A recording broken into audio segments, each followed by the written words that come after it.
अब आप श्रवण करे पूजा विधि। सुबह है जल्दी उठे और स्नान करे। निर्जला एकादशी के दिन सुबह है जल्दी उठकर स्नान करे और साफ वस्त्र पहने।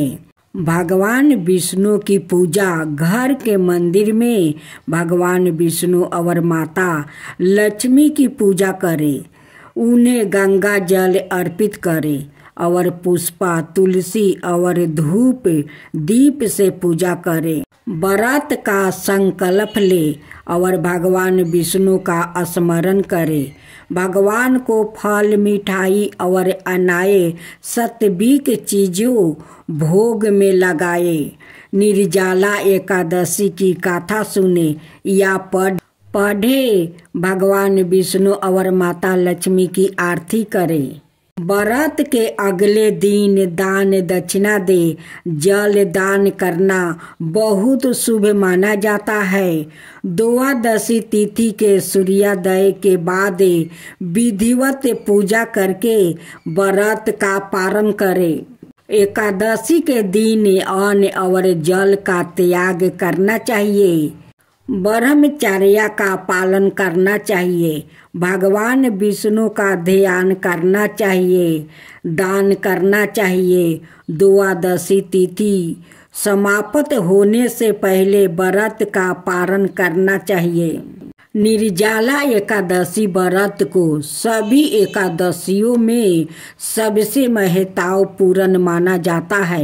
यह व्रत करने से व्यक्ति को सभी पापों से मुक्ति मिलती है और उसे सुख समृद्धि और मोक्ष की प्राप्ति होती है। जय श्री कृष्णा। राधे राधे। आज आप सुनेंगे जेठ शुक्ला पक्ष की निर्जला एकादशी की व्रत कथा। भीमसेन व्यास जी से कहने लगे कि हे पीताम्बर, भर्ता युधिष्ठिर, माता कुंती, द्रौपदी, अर्जुन, नकुल और सहदेव आदि सब एकादशी का व्रत करने को कहते हैं, परंतु महाराज मैं उनसे कहता हूँ कि भैया मैं विधिवत भगवान की पूजा आदि तो कर सकता हूँ, दान भी दे सकता हूँ, परंतु भोजन के बिना नहीं रह सकता हूँ। इस पर व्यास जी कहने लगे, हे भीमसेन, यदि तुम नरक को बुरा और स्वर्ग को अच्छा समझते हो तो प्रति मास की दोनों एकादशियों को अन्न मत खाया करो। भीम कहने लगे, हे पीताम्बर, मैं तो पहले ही कह चुका हूँ कि मैं भूख सहन नहीं कर सकता हूँ। यदि बरस भर में कोई एक ही व्रत हो तो वो मैं रख सकता हूँ, क्योंकि मेरे पेट में विरेक नाम वाली अग्नि है, सो मैं भोजन के बिना नहीं रह सकता हूँ। भोजन करने से वो शांत रहती है, इसलिए पूरा उपवास तो क्या एक समय भी बिना भोजन किए रहना कठिन है। अतः आप मुझको कोई ऐसा व्रत बताइए जो बरस में केवल एक बार ही करना पड़े और मुझको स्वर्ग की प्राप्ति हो जाए। श्री व्यास जी कहने लगे, हे पुत्रा, बड़े बड़े ऋषियों ने अनेक शास्त्र आदि बनाए हैं, जिनसे बिना धन के थोड़ा परिश्रम से ही स्वर्ग की प्राप्ति हो सकती है। इसी प्रकार शास्त्रों में दोनों पक्षों की एकादशी का व्रत मुक्ति के लिए लिखा है। श्री व्यास जी के वचन सुनकर भीमसेन नरक में जाने के भय से भयभीत हो गया और काँप कर कहने लगे कि अब क्या करूं, मास में 2 व्रत तो मैं कर नहीं सकता। हाँ, बरस में 1 व्रत करने का प्रयत्न अवश्य कर सकता हूँ। अत बरस में 1 दिन व्रत करने से आदि मेरी मुक्ति हो जाए तो ऐसा कोई व्रत बतलाइए। यह सुनकर व्यास जी कहने लगे कि वृष और मिथुन की संक्रांति के बीच जेठ के शुक्ला पक्ष की जो एकादशी आती है उस एकादशी का नाम निर्जाला है। तुम उस एकादशी का व्रत करो। इस एकादशी के व्रत में स्नान और आचमन के सेवा जल वर्जित है। आचमन में 6 मासे जल से अधिक नहीं होना चाहिए। अनाथ और मद्यपान के सदस्य हो जाते हैं। इस दिन भोजन नहीं करना चाहिए क्योंकि भोजन करने से व्रत नष्ट हो जाता है। यदि एकादशी को सूर्योदय से लेकर द्वादशी को सूर्योदय तक जल ग्रहण ना करे तो उसे सारी एकादशियों के व्रत का फल प्राप्ति होता है। द्वादशी को सूर्योदय से पहले उठकर स्नान आदि करके ब्राह्मणों को दान आदि देना चाहिए। इसके पश्चात भूखे और सतपात्रा ब्राह्मण को भोजन कराकर फिर आप भी भोजन कर लेना चाहिए। इसका फल 1 बरस की संपूर्ण एकादशियों के फल के बराबर होता है। व्यास जी कहने लगे कि हे भीमसेन, यह मुझको सवाए भगवान ने बतलाया है। इस एकादशी का पूर्ण समस्त तीर्थों और दानों से भी अधिक है। केवल 1 दिन मनुष्य निर्जला रहने से पापों से मुक्ति हो जाता है। जो मनुष्य निर्जला एकादशी का व्रत करते हैं उनको मृत्यु के समय यमदूत आकर नहीं घेरते, वरन भगवान के पार्षद उसको पुस्तक विमान में बैठाकर स्वर्ग को ले जाते हैं। अत संसार में सबसे श्रेष्ठ निर्जला एकादशी का व्रत है। इसलिए यत्न के साथ इस व्रत को करना चाहिए। उस दिन ओम नमो भगवते वासुदेवा इस मंत्र का उच्चारण करना चाहिए और गौ का दान भी करना चाहिए। इस प्रकार व्यास जी की आज्ञा अनुसार भीमसेन ने इस व्रत को किया। इसलिए इस एकादशी को भीमसेनी या पांडवा एकादशी भी कहते हैं।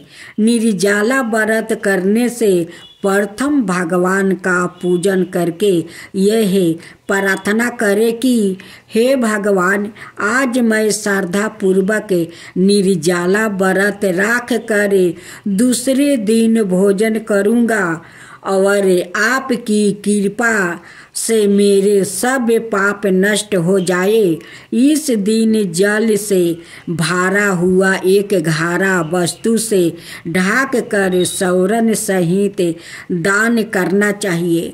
जो मनुष्य इस व्रत को करते हैं उनको करोड़ पल सोने के दान का फल मिलता है और जो इस दिन यागादिक करते हैं उनका फल तो वर्ण ही नहीं किया जा सकता है। इस एकादशी के व्रत से मनुष्य विष्णु लोक को प्राप्ति होता है। जो मनुष्य इस दिन अन्न खाते हैं वो चंडाल के समान है, वो अंत में नरक में जाते हैं। जिन्होंने निर्जला एकादशी का व्रत किया है वो चाहे बरहम हत्या हो, मद्यपान करते हो, चोरी करते हो या गुरु के साथ दुष्ट करने वाले हो, मगर इस व्रत के करने से सब स्वर्ग में जाते हैं। हे कुंती पुत्रा, जो पुरुष यह स्त्री श्रद्धा पूर्वक इस व्रत को करते हैं उनको नियम लिखित कर्म करना चाहिए। प्रथम भगवान का पूजन, फिर गौदान, ब्राह्मणों को मिष्टान और दक्षिणा देनी चाहिए और जल से भरे कलश का दान अवश्य करना चाहिए। निर्जला के दिन अन्य वस्तु, पात्र, उपनय, जूती आदि का दान भी करना चाहिए। जो मनुष्य भक्ति पूर्वक इस कथा को पढ़ते या सुनते हैं उनको निश्चय ही स्वर्ग की प्राप्ति होती है। माता एक माता होती है। माता अपनों संतान को वो कैसे संभाला जाता है वो माता संभालती है। माता संभालने को जानती है। अपने परिवार को या संतान को वो दुख में नहीं देख सकती है। माता का तो ममता ऐसे ही होती है कि अपना संतान को वो दुख तकलीफ में नहीं देख सकती है। तो भक्त जनों, आज मैं कथा सुनाने जा रही हूँ 11 माता और उनकी भक्त की। 11 माता की जय हो, 11 माता की जय हो, विष्णु भगवान की जय हो, विष्णु भगवान की जय हो। एक बुढ़िया माई थी जो अपना टूटे हुए झोपड़ी में रहा करती थी। बुढ़िया माई 11 माता का भक्त थी। 11 माता का एक फोटो लेकर उन्हें श्रृंगार करती थी, उन्हें पूजा पाठ करती थी। बुढ़िया माई सुबह सुबह उठ जाती है, अपना घर का सारा काम कर लेती है, करके वो गंगा या स्नान करने चली जाती है।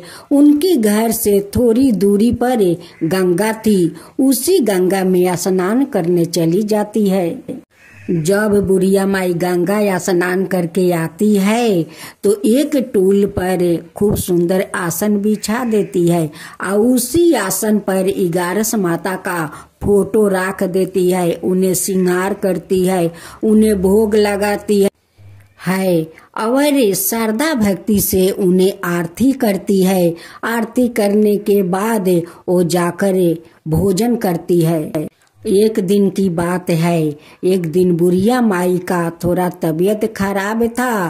फिर भी बुढ़िया माई सुबह उठकर आंगन घर के काम खत्म कर लेती है, करके वो गंगा या स्नान करने चली जाती है।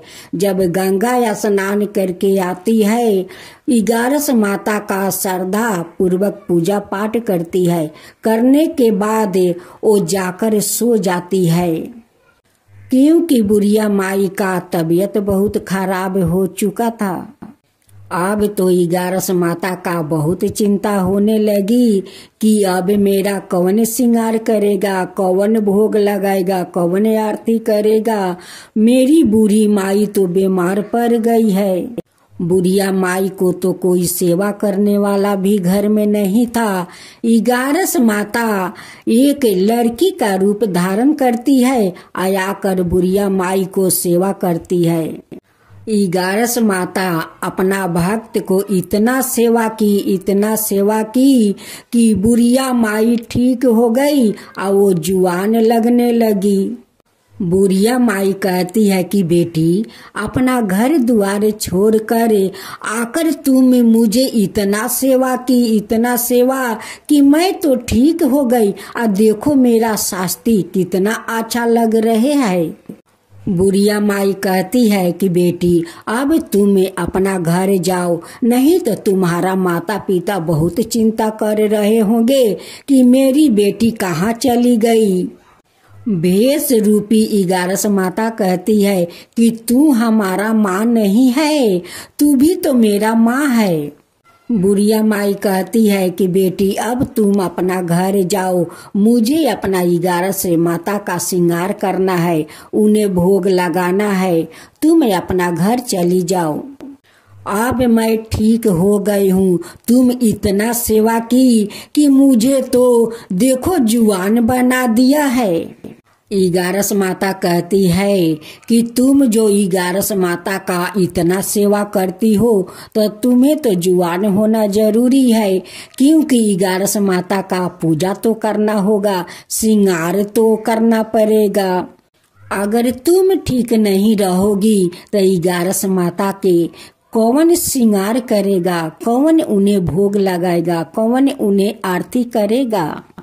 तो देखा भक्तों, माँ को ममता ऐसा ही होता है।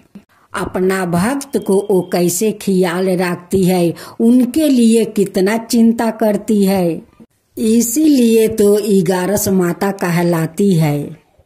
तब से 11 माता अपना भक्त को ख्याल रखने लगी। एक दिन 11 माता कहती है कि तुम जो कहती हो माँ कि तुम अपना घर चली जाओ, क्या तुम मेरी माँ नहीं हो? ये मेरा घर नहीं है। बूढ़ी माई कहती है कि नहीं बेटी नहीं, ये तेरा ही तो घर है, मैं तेरी माँ हूँ। मेरा मतलब तो बेटी ये नहीं था, मैं यही सोच रही थी कि तुम्हारा माता पिता तुम्हारा बहुत चिंता कर रहे होंगे, उसलिए मैं बोल दिया कि बेटी अपना घर जाओ। 11 माता कहती है कि मेरा तो कोई नहीं है, तुम सब कुछ मेरे लिए हो। जैसे जैसे दिन बीत रहा था वैसे वैसे उनकी वयस होते जा रहे थे। एक दिन बुढ़िया माई 11 माता का भोग लगा रही थी, उनकी पूजा कर रही थी। 11 माता से कह रही थी कि हे 11 माता, आप तो सबकी दाता है, जग जननी माता है, सबको दाता है। अगर मेरा मृत्यु हो गया तो मेरा मुख में आग देने वाला कोई नहीं है, मेरा मुख में आग कौन देगा। उस दिन बुढ़िया माई का बात सुनकर 11 माता से और रहा नहीं जाता। 11 माता साक्षात वो प्रकट हो जाती है। बुढ़िया माई उस 11 माता को देखकर बहुत अचकित हो जाती है। बुढ़िया माई को इस चमत्कार देखकर आंख में आंसू भर आता है। 11 माता अपनी हाथ से उनकी आंसू पोंछती है, कहती है कि माँ अपना आंख से आंसू मत बहाओ। बुढ़िया माई कहती है कि नहीं बेटी, ये तो खुशी का आंसू है, खुशी का। आज जो आप मुझे चमत्कार दिखाया है, अपना दर्शन दी है, ये तो मैं कभी अपना मन में सोच नहीं रहा था। आपका दर्शन होगा। आप तो साक्षात एक लड़की का रूप में आकर मेरा इतना सेवा की माता, इतना सेवा की। मैं कभी सोचा नहीं था माता, सोचा नहीं था। 11 माता कहती है कि माँ तू जो मेरा इतना सेवा करती हो, इतना मुझे श्रद्धा भक्ति से श्रृंगार करती हो, तो मेरा तो कर्तव्य बनता है मैं भी तुम्हारा ख्याल रखूं। बूढ़ी माई कहती है कि इसलिए लोग कहते हैं कि माता अपना भक्तों को ख्याल रखते हैं, अपना संतान को ख्याल रखती है। 11 माता कहती है कि माँ तुम चिंता मत करो, तुम्हारा जब मृत्यु होगा तो तुम विष्णु धाम जाओगी और विष्णु भगवान तुम्हें सिंहासन पर बैठा कर रखेंगे। तथास्तु कहकर 11 माता अंतर्ध्यान हो जाती है। इधर बुढ़िया माई का मृत्यु होकर वो वैकुंठ धाम चली जाती है। वहाँ पर विष्णु भगवान उन्हें सिंहासन पर बैठाते हैं। हे 11 माता, जैसे आप उस बुढ़िया माई पर आप कृपा किया, वैसा ही सबका ऊपर कृपा कीजिए, सबका ऊपर ध्यान रखिए। जो आपका कथा कहे उन पर ख्याल रखिए। जो आपका श्रद्धा भक्ति से कथा सुनते हैं उनको भी ख्याल रखिए। हे ग्यारस माता, उनको भी ख्याल रखिए। ग्यारस माता की जय हो, ग्यारस माता की जय हो। भक्त जनों, आज आप सुनेंगे एक अनाथ लड़की और माँ तुलसी की कथा। अगर मेरा कथा आप लोग के अच्छा लगे तो मेरे कमेंट बॉक्स में जय माँ तुलसी जरूर लिखिए। एक टूटे हुए गौशाला में एक अनाथ लड़की रहती है। वो लड़की का कोई नहीं था। उस लड़की ने किसी के घर में बर्तन मांज देती है तो कोई 2 रोटी दे देते हैं, किसी का घर में जाकर पोछा लगा देती है तो 1 मुट्ठी चावल दे देते हैं। वो लड़की अपनी गुजारा ऐसा ही कर रही थी। उस लड़की ने रोज नदी में स्नान करने जाती है। नदी के किनारे आकर भीजे कपड़ा छोड़कर अपनी सूखे कपड़ा पहनती है। जहाँ वो अपना भीजा कपड़ा छोड़ती है वहाँ से थोड़े दूर पर एक तुलसी का पौधा था। जो तुलसी का पौधा सूख गया था, उसकी भीजे हुए कपड़ा के पानी उस तुलसी के जड़ में समा जाता है।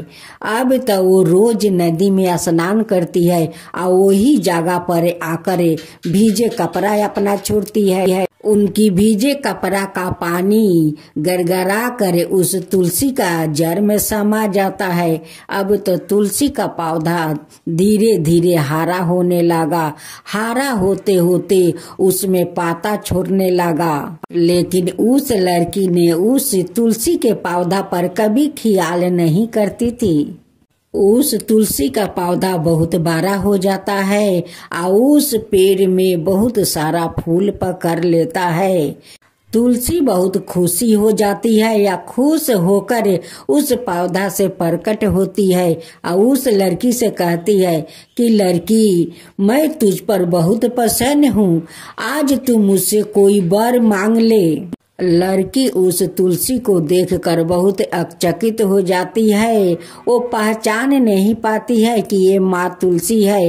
वो कहती है कि आप कौन हो, इतना जल्दी यहाँ पर कैसे आ गई? यहाँ पर तो कोई आदमी नहीं रहता है, कभी मैं आदमी को नहीं देखा। आया पे इतना जल्दी कैसे मेरे सामने आ गई? कहती है कि मैं तो तुलसी हूँ, तुम उस तुलसी का पौधा को देखती हो। उस तुलसी का पौधा तुम्हारे कारण तो हरा भरा हुआ है और इतना फूल पकड़ा है कि वो फूला कर बहुत खुश हो गई है। वो तुम्हारे कारण अब मैं उस पौधा में रहती हूँ। मैं तुलसी हूँ बेटी, उस पौधा के तुमने जिंदा किया है। अब मैं आज खुश होकर आज प्रकट हुई हूँ, तुम्हारे सामने खड़ी हूँ और तुम्हें कुछ मांगने के लिए कहती हूँ, तुम मुझसे कुछ मांग लो। उस लड़की कहती है कि हे माँ तुलसी, मैं तो अनाथ हूँ, कभी तुलसी का पौधा देखा नहीं, उसलिए मैं पहचान नहीं पाई। माता, मुझे क्षमा कर दीजिए।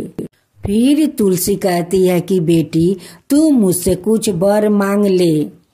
उस लड़की कहती है कि माता, मैं क्या मांगू? मेरा कोई माता पिता नहीं है, नहीं कोई अपना परिवार है, नहीं मेरा घर द्वार है, मैं तो गौशाले में रहती हूँ। उस लड़की ने कहती है कि माता, अगर आप कुछ देना ही चाहती है तो मुझे ऐसा जीवन साथी दीजिए कि उनके साथ मैं जीवन बिता सकूं और उनके साथ खुशी खुशी से रह सकूं, अपना संसार बसा सकूं। ऐसे ही मुझे वरदान दीजिए माता। फिर लड़की कहती है कि माता, यहाँ पर तो कहीं दूर दूर तकले कोई घर द्वार दिखाई नहीं दे रहा है, तो मेरा जीवन साथी कहाँ मिलेगा? माँ तुलसी कहती है कि बेटी, तू उसके लिए चिंता मत कर, मैं सब कुछ बंदोबस्त कर दूंगी। माँ तुलसी अपना माया शक्ति से उस गौशाला का वो माया जाल नगरी बना देती है। माँ तुलसी उस लड़की को कहती है कि बेटी तू लाल चुनरी पहन कर उस दरवाजा के सामने बैठ जाना, देखना एक राजकुमार इस नगरी से आएंगे और तुम्हें पसंद करके वो अपना घर ले जाएंगे और ले जाकर वहाँ पर धाम-धूम से अपना शादी तुम्हारे साथ करेंगे।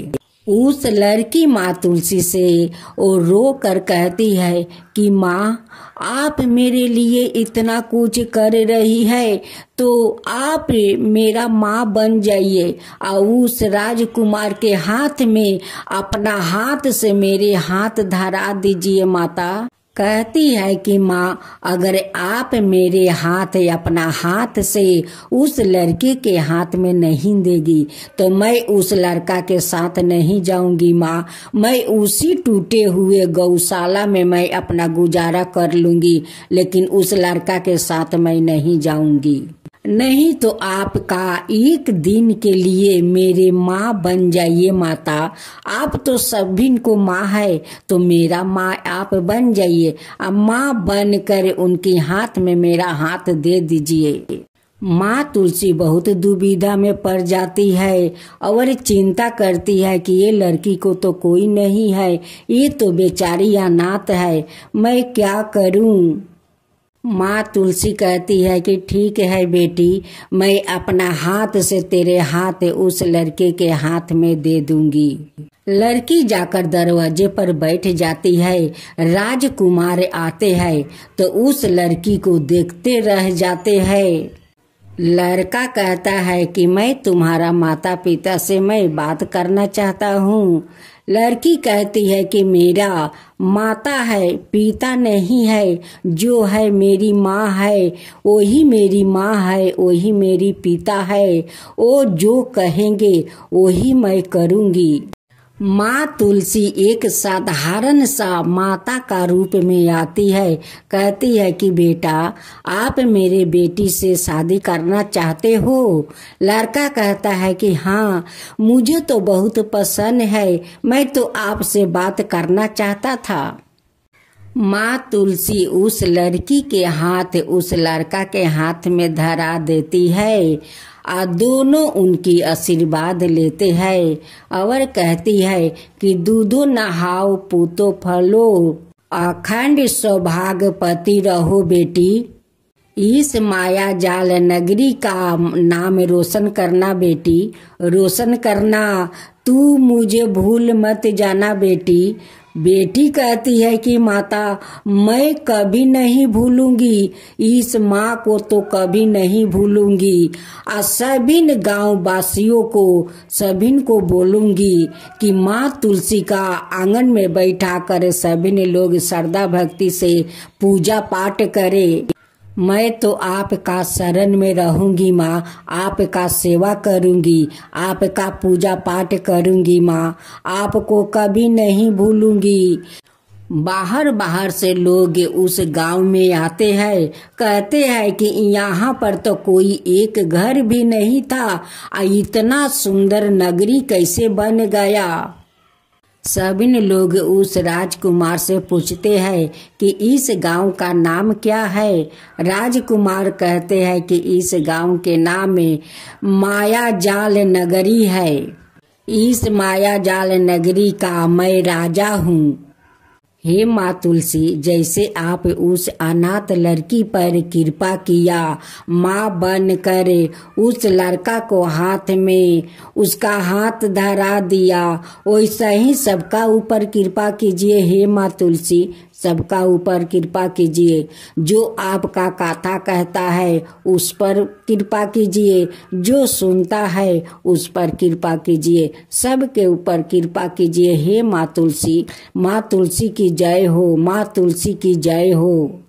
अगर मेरा तुलसी जी का कथा अच्छा लगा हो तो आप इस कमेंट बॉक्स में जरूर जय तुलसी माता ले आप सुनेंगे 11 माता की नई कथा। एक शहर में एक राजा था। जो राजा बहुत धार्मिक था। वो सारे राज्य में प्रजा के साथ वो बहुत अच्छा उनकी व्यवहार था और सभी प्रजा को बहुत मानता था। राजा बहुत दान पुण्य करते थे और अपना महल में साधु संत को बुलवा कर वो हवन करवाता था, यज्ञ करवाता था। लेकिन दुख का यह बात था कि राजा का कोई संतान नहीं था। रानी 11 माता का परम भक्त थी। हर माह की 11 माता का वो व्रत करती थी। राजा का संतान नहीं होने से वो बहुत चिंतित रहता था और रानी उदास रहती थी। राजा साहेब जब सभा से महल में आते हैं और रानी को आंख में आंसू बहते हुए देखते हैं तो राजा भी उदास हो जाते हैं और सोचने लगते हैं कि अगर हम दोनों को आज संतान होता तो रानी का आंख में आंसू नहीं होता। लेकिन रानी 11 माता से कभी दुखित नहीं होती। यह नहीं कहती कि आपका इतना श्रद्धा भक्ति से पूजा करती हूँ और आज तक आप मुझे संतान नहीं दिया। ये बात कभी रानी 11 माता से नहीं कहती। रानी तो श्रद्धा भक्ति से 11 माता का पूजा करती रही। करते करते कुछ दिन बीत गया। राजा तो रानी का बहुत प्यार से समझाते कि देखो रानी, हम दोनों का तकदीर में संतान नहीं लिखा है। हमारा कभी संतान नहीं होगा और तुम हमेशा उदास रहती हो, आंख से आंसू बहाती हो तो मेरा अच्छा नहीं लगता है। मैं भी तुम्हारा आंसू देखकर उदास हो जाता हूँ। आज 10 साल हम दोनों को शादी का हो गया, लेकिन आज तक कोई संतान नहीं हुआ और नहीं तुम आज तक अपना महके गई। राजा कहते हैं कि देखो प्रिया, चलो तुम्हारा महके चलते हैं और कुछ दिन हम दोनों वहाँ पर रह कर आएंगे। तुम्हारा भी मन बहल जाएगा और मेरा भी। राजा का बात सुनकर रानी तैयार हो जाती है और राजा 2 डोली मंगवाते हैं। एक डोली पर रानी बैठ जाती है और दूसरे डोली पर राजा बैठ जाते हैं। आगे आगे रानी का डोली जाता है और पीछे से राजा का डोली जाता है। चलते चलते एक घोर जंगल में पहुंच जाते हैं, जहां पर एक गाय माता जन्म देने जा रही थी। वो गौ माता बहुत तड़प रही थी, वो दर्द से बहुत तड़प रही थी। रानी का नजर उस गौ माता पर पड़ जाता है। रानी कहार से कहती है कि कहार भाई, थोड़ा डोली रोको, देखो गाय माता अपना बच्चे को जन्म दे रही है, उनकी बहुत दर्द हो रहा है।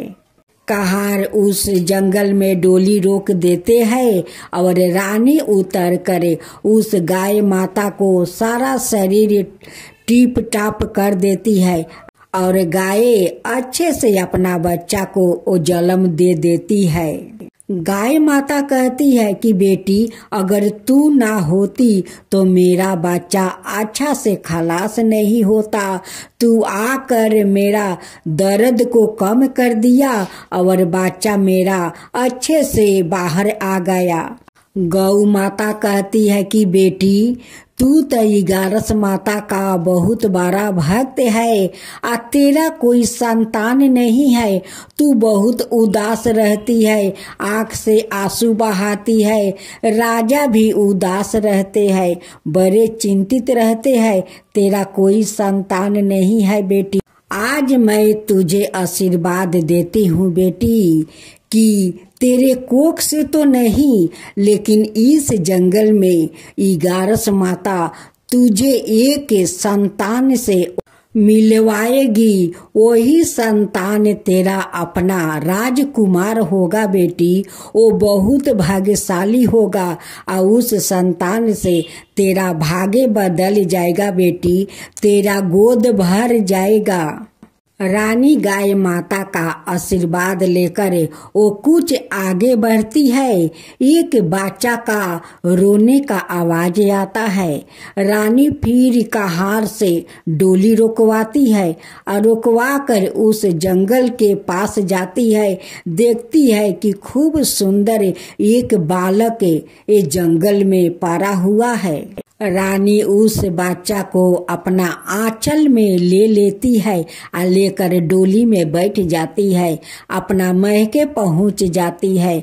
वहाँ पर रानी का माता पिता देखकर बहुत खुश होते हैं, बहुत खुश कि देखो मेरा नाती मेरा महल आया है, मेरे नाती मेरा महल आया है।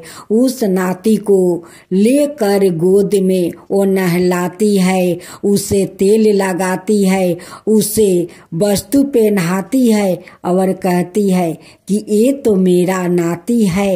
उस बालक को पाकर राजा रानी तो बहुत खुश हो गया, बहुत खुश है। उनकी माता पिता कहते हैं कि बेटी ये कैसा हुआ, कब हुआ? बेटी कहती है कि माँ ये तो इगारस माता का प्रसाद है, उन्हीं ने तो ये प्रसाद को दिया है। जानती हो माँ, जंगल में एक गाय माता अपना बच्चा को जन्म दे रही थी। वो बहुत दर्द से तड़प रही थी। मैं डोली रुकवा कर उनका सारा शरीर टिप टाप कर दिया। उनकी अच्छे से बच्चा खलास हो गया। गाय माता मुझे यही आशीर्वाद दिया कि बेटी तेरा अपना कोख से तो जन्म नहीं लेगा, लेकिन इगारस माता का दिए हुए प्रसाद इस जंगल में तेरा मिलेगा। और देखो माँ वो मिल गया, राजकुमार मुझे मिल गया माँ। उनकी माँ कहती है कि बेटी इगारस माता का रूप में वही गाय माता थी कि तुझे आशीर्वाद दिया है।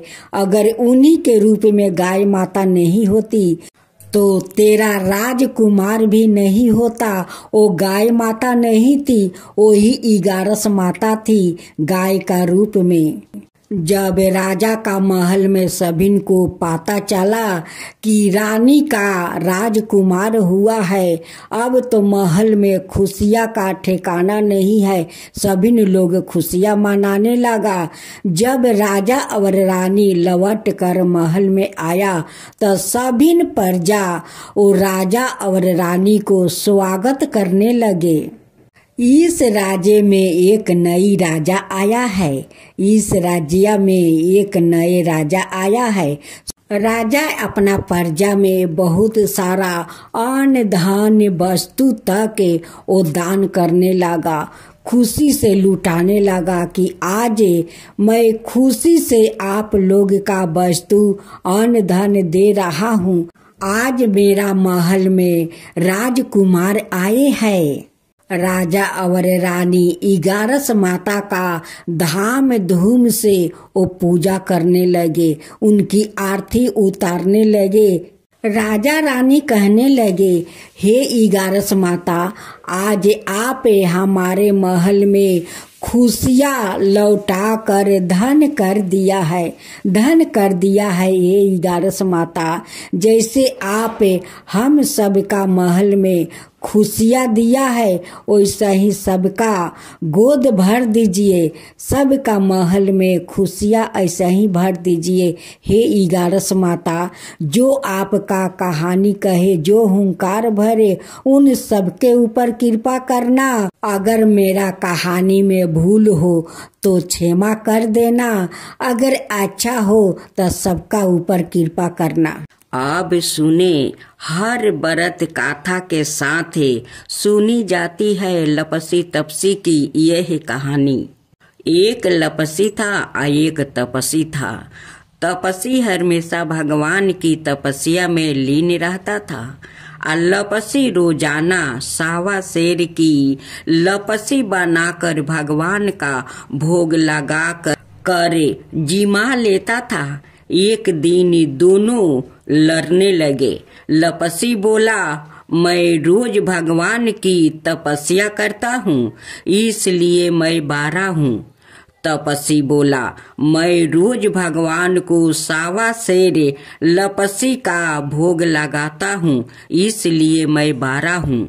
नारद जी वहाँ से गुजर रहे थे। दोनों को लड़ता देख कर उनसे पूछा कि तुम क्यों लड़ रहे हो? तपसी ने खुद के बारा होने का कारण बताया और लपसी ने अपना कारण बताया। नारद जी बोले, तुम्हारा फैसला मैं कर दूंगा। दूसरे दिन लपसी और तपसी नहा कर अपनी रोज की भांति करने आए तो नारद जी ने छुप कर 1.25 करोड़ की एक एक औंठी उन दोनों के आगे रख दिया। लपसी की नजर जब औंठी पर पड़ी तो उसने चुपचाप औंठी उठाकर अपने नीचे दबा लिया। लपसी की नजर औंठी पर पड़ी, लेकिन उसने ध्यान नहीं दिया। भगवान को भोग लगाकर लपसी खाने लगा। नारद जी सामने आए तो दोनों ने पूछा कि कौन बारा है? तो नारद जी ने तपसी से खारा होने को कहा। वो खारा हुआ तो उसके नीचे दबी औंठी दिखाई पड़ी। नारद जी ने तपसी से कहा, तपस्या करने के बाद भी तुम्हारी चोरी करने की आदत नहीं गई, इसलिए लपसी बारा है और तुम्हें तुम्हारी तपस्या का कोई फल भी नहीं मिलेगा। तपसी शर्मिंदा होकर माफी मांगने लगा। उसने नारद जी से पूछा, मुझे मेरी तपस्या का फल कैसे मिलेगा? नारद जी ने कहा, यदि कोई गाय और कुत्ते की रोटी नहीं बनाएगा तो फल तुझे मिलेगा। यदि कोई ब्राह्मण को भोजन करवा कर दक्षिणा नहीं देगा तो फल तुझे मिलेगा। यदि कोई साड़ी के साथ ब्लाउज नहीं देगा तो फल तुझे मिलेगा। यदि कोई दिए से दिए जलाएगा तो फल तुझे मिलेगा। यदि कोई सारी कहानी सुने लेकिन तुम्हारी कहानी नहीं सुने तो फल तुझे मिलेगा। उसी दिन से हर व्रत कथा कहानी के साथ लपसी तपसी की कहानी भी सुनी और कही जाती है।